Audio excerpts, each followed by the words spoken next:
मैं जानना चाहता हूँ भाई, माता जी ने तो बहुत सारे राक्षसों का वध किया है, तो महिषासुर को ही वहाँ क्यों स्थापित किया जाता है? जी जी।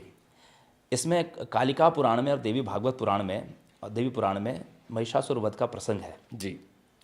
महिषासुर का माँ ने 3 कल्पों में वध किया है। प्रथम कल्प में जब महिषासुर उत्पन्न हुआ तो उसने कात्यायन ऋषि के रौद्राश्व नाम के एक शिष्य थे, वो तपस्या कर रहे थे। तो महिषासुर ने उनकी तपस्या भंग करने के लिए स्त्री का रूप धारण करके उसको मोहित किया। जी। तो रौद्राश्व ऋषि की तपस्या भंग हो गई, स्त्री के काम में मोहित हो गए। और जब ये बात जब कात्यायन ऋषि को पता चली तो उन्होंने श्राप दिया कि तेरा वध स्त्री ही करेगी। तो उन कात्यायन ऋषि की कन्या बन करके भगवती कात्यायनी नाम से विख्यात हुई। और उस समय वो कात्यायनी जो थी वो 10 भुजा वाली थी। उस कल्प में माँ ने महिषासुर का वध किया। अब चूंकि महिषासुर को ये बात ज्ञात था कि मेरा वध स्त्री ही करेगी तभी मेरा उद्धार होगा। दूसरा, जब उसका दूसरे कल्प में फिर उसकी पुनरावृत्ति हुई, उस समय माँ ने भद्रकाली के रूप में षोडशभिर्बाहुयुता भद्रकाली इति स्मृता, जो 16 भुजा से युक्त होती है। पहले कात्यायनी जो थी वो 10 भुजा वाली दुर्गा थी, और जो भद्रकाली है ये 16 भुजा वाली दुर्गा है। दूसरे कल्प में भी भगवती ने महिषासुर का वध किया। फिर तीसरा जब कल्प आया तो भगवती महिषासुर मर्दिनी महालक्ष्मी के रूप में, उनका नाम है उग्रचंडा, जिसकी 18 भुजाएं हैं। इस यज्ञ में हमने माँ के अष्टादश भुजी रूप का समावेश किया है। माँ की प्रतिमा की प्रतिष्ठा होगी 18 भुजी।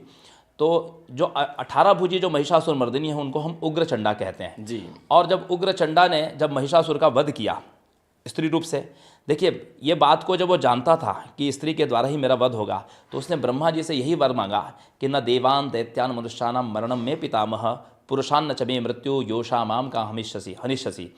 हे ब्रह्मन, मेरा किसी भी देवता दानव मानव के द्वारा या किसी भी पुरुष जाति के द्वारा मेरा वध न हो। मुझे स्त्री का भय नहीं है। वो जानता था कि स्त्री रूप में ही मेरा वध होना है।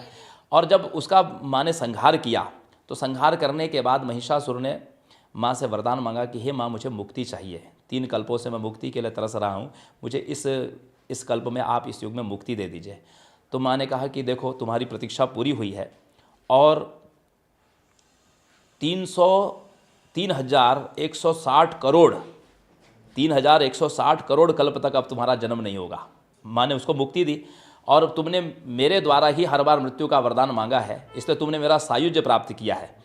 तो जब हम देवी की उपासना करते हैं पूजा में, तो जब आह्वान करते तो कहते हैं सपरिवाराय सायुधाय सशक्तिकाय सवाहनाय सपरिकराय। तो सपरिवार में, परिवार में माँ के सब आ गए, कार्तिकेय गणेश आदि है। फिर सायुधाय तो माँ के जो 18 भुजा में जो आयुध है, अक्षस्त्रक परशुम गदेश कुलशम पद्मम धनुष कुंडिकाम दंडम शक्तिम असीम चर्म जलजम घंटाम सुराभाजनम शूलम पास दर्शन चदद्दिम हस्ते प्रसन्नानाम से वैसैरिम वर्धिनी महम लक्ष्मी सरोजस्ताम। माँ के 18 भुजाओं में ये 18 आयुध है। उन आयुधों की भी पूजा होती है। हम लोग विजयादशमी के दिन शस्त्र पूजा करते हैं, माँ के उन आयुधों की पूजा करते हैं। सवाहनाय तो माँ का वाहन है सिंह की पूजा होगी। और जब परिकर कहना है तो परिकर में माँ के महिषासुर भी आ जाता है, क्योंकि उसने देवी का सायुज्य प्राप्त किया है। तो महिषासुर की भी पूजा करना आवश्यक है। अब माँ ने ये कहा है कि मेरी पूजा के समय जो तुम्हारी पूजा नहीं करेगा तो मैं उसकी पूजा स्वीकार नहीं करूँगी।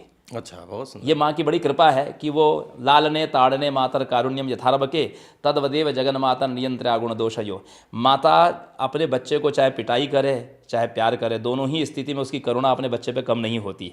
उसी प्रकार चाहे देवता हों चाहे असुर हों, असुर देवताओं पर अनुग्रह कर रही हैं और असुरों का संहार कर रही हैं, लेकिन दोनों में ही, दोनों के प्रति माँ में कारुण्य भाव ही है। तो जगत नियंत्रा गुण तद्वदेव जगन मातर नियंत्रा गुण दोषयो। इस प्रकृति के संतुलन को बनाने के लिए कभी असुरों का संहार कर रही, कभी देवताओं पर अनुग्रह कर रही है। कलयुग में तो कभी कभी अधर्मियों का भी प्रादुर्भाव हो जाता है। तो ये जगत को बैलेंस करने के लिए ही जगदम्बा ऐसा करती है। तो इसी प्रकार महिषासुर को माँ ने अपना सायुज्य प्रदान करके पूजा का स्थान दिया। बहुत सुंदर, बहुत सुंदर महाराज जी।